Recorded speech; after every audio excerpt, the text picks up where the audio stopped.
विकास हमारा विशेष कार्यक्रम है याद करो कुर्बानी, और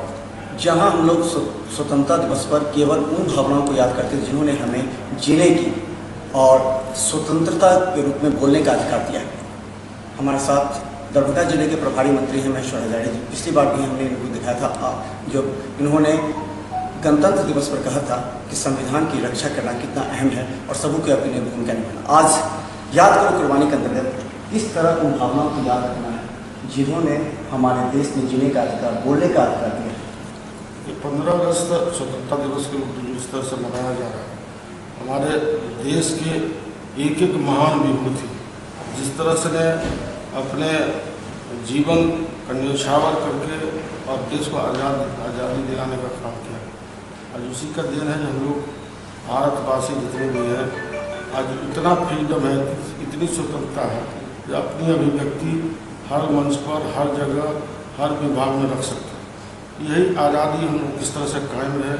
तो किस तरह से मानव जाति की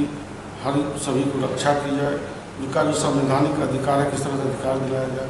इसी पर हम लोगों के प्रजातंत्र में अक्षुण्ण रखना है प्रजातंत्र को, और हर व्यक्ति की अभिव्यक्ति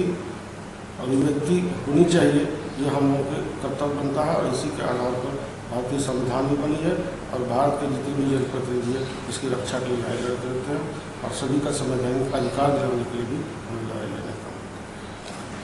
आज के दिन दरभंगा के नेहरू स्टेडियम में झंडोत्तोलन के बाद जो वक्तव्य होगा, जो भाषण होगा, उससे पूरा दरभंगा की जनता, यहाँ तक बच्चे से लेकर के अधिकारी, कर्मचारी और बाढ़ पीड़ित क्षेत्र की जनता भी बड़े गौर से सुनेगी और समझेगी। आज का मुख्य बयान में भाषण में क्या है जो विकास के लिए? तो सबसे पहले 15 अगस्त स्वतंत्रता दिवस के शुभ अवसर पर मैं पूरे दरभंगा वासियों के शुभकामना देना चाहता हूँ और विश्वास दिलाना चाहता हूँ जो हमारी बिहार सरकार है आदरणीय नीतीश कुमार जी के नेतृत्व में बिहार तीव्र गति से आगे बढ़ेगी और उनके विश्वास के प्रति जो जितनी भी मानव जाति है जिसने विश्वास व्यक्त किया था उसके विश्वास पर हम खरा उतरेगा। तो आज जो आपका वक्तव्य भाषण होगा, दरभंगा के विकास के लिए जो मुख्य कार्य हुआ है आपके अपने नेतृत्व में, आप जिला प्रभारी मंत्री हैं, कौन कौन सा मुख्य होगा जिस पर फोकस डालने की आवश्यकता है? भिन्न भिन्न जो हमारी सरकार का 7 निश्चय है, जो अन्य योजनाएं हैं, सभी योजनाओं का जो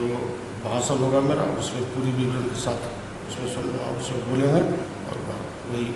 हमारा सरकार का लक्ष्य है। खासकर घनश्यामपुर 2 तटबंध टूट जाने के बाद जहां वहां भीषण स्थिति है, वहां के आपने क्या जायजा लिया है और क्या फीडबैक आपने मांगे? आज बाढ़ग्रस्त क्षेत्र का दौरा करने का हम लोग का भी प्रोग्राम है और आदरणीय मुख्यमंत्री श्री नीतीश कुमार जी भी 1 बजे में दरभंगा पधारते हैं एयरपोर्ट पर, फिर वहाँ से वो भी हवाई सर्वे करेंगे और हम लोग बाई रोड जा करके और स्टीमर से, नाव से पूरे क्षेत्र में घूमने का काम करेंगे। झंडा उत्तोलन के बाद हम लोग क्षेत्र में चले जाएंगे। धन्यवाद। हमारे साथ प्रभारी मंत्री महेश्वर हजारी, जो जिनके कंधों पर जिम्मेवारी है दरभंगा जिले को विकसित करने की, दरभंगा जिले की हर उन छोटी बड़ी समस्याओं को दूर करने की, और आज बाढ़ग्रस्त इलाकों का दौरा करने के बाद एक नया जो एक पैकेज होगा जो जिला प्रशासन चाहती है कि ताकि बाढ़ पीड़ितों को, क्योंकि उच्च स्तर पर बाढ़ में राहत एवं बचाव कार्य जारी है, फिर भी वहाँ के गरीब उन पीड़ित लोगों की भावनाओं को कद्र करने की जरूरत है। और आज स्वतंत्रता दिवस के अवसर पर धन्यवाद।